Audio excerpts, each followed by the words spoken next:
রামনগর বিধানসভা কেন্দ্রের উপনির্বাচনে বিপুল ভোটে জয়ী হয়েছেন পুর নিগমের মেয়র দীপক মজুমদার। উনি সিপিআইএম প্রার্থী থেকে প্রায় 18,000-এর উপরে ভোটে জয়লাভ করেন। তারপর থেকেই বিভিন্ন ক্লাব, বিভিন্ন সংস্থা, বিভিন্ন বাজার কমিটি থেকে উনাকে সংবর্ধনা প্রদান করা হচ্ছে। রবিবার দুর্গাচৌমুহনী বাজার ব্যবসায়ী সমিতির উদ্যোগে রবিবার রামনগর বিধানসভা কেন্দ্রের নবনির্বাচিত বিধায়ক তথা মেয়র দীপক মজুমদারকে সংবর্ধনা প্রদান করা হয়। আজকের এই সংবর্ধনা প্রদান অনুষ্ঠানে উপস্থিত ছিলেন বিজেপির রাজ্য সম্পাদক মিহির সরকার, বাজার কমিটির সভাপতি রতনশীল, সম্পাদক তাপস ঘোষ সহ বাজার কমিটির অন্যান্য সদস্যরা এবং বাজারের ব্যবসায়ীরা।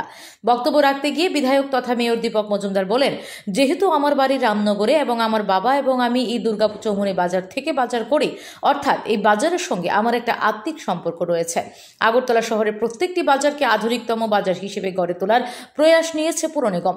দুর্গাচৌমুহনী বাজার থেকেও অনুরূপ বাজার হিসেবে তৈরি করা হবে, সেই প্রচেষ্টায় বাজার ব্যবসায়ী সমিতি সহ বাজার প্রতিটি ব্যবসায়ীর সহযোগিতা কামনা করেন তিনি।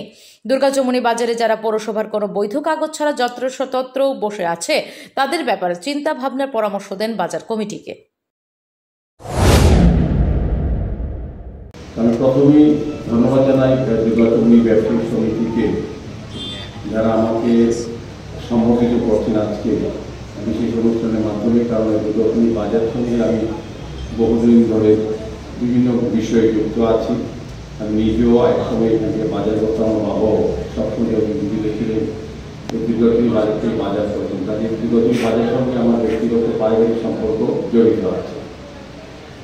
খুব ভালো লেগেছে যে নিজের ঘরে নিজেই সম্বোধিত হচ্ছি।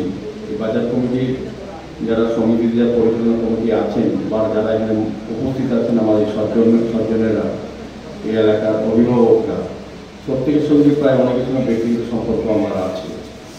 আর এই বাজার যেহেতু রামনগর বিধানসভার অন্তর্গত এবং আগরতলা পৌর নিগমের অন্তর্গত, তো আমি বিভিন্ন সময়ে বাজারের বিভিন্ন অনুষ্ঠানে আমি এসেছি। সাধারণ মানুষ হিসেবেও, কীর্তনেও বা অন্যান্য সামাজিক অনুষ্ঠানে আমাকে আমন্ত্রণ করা হতো, আমি আসতাম, খুব ভালো লাগতো।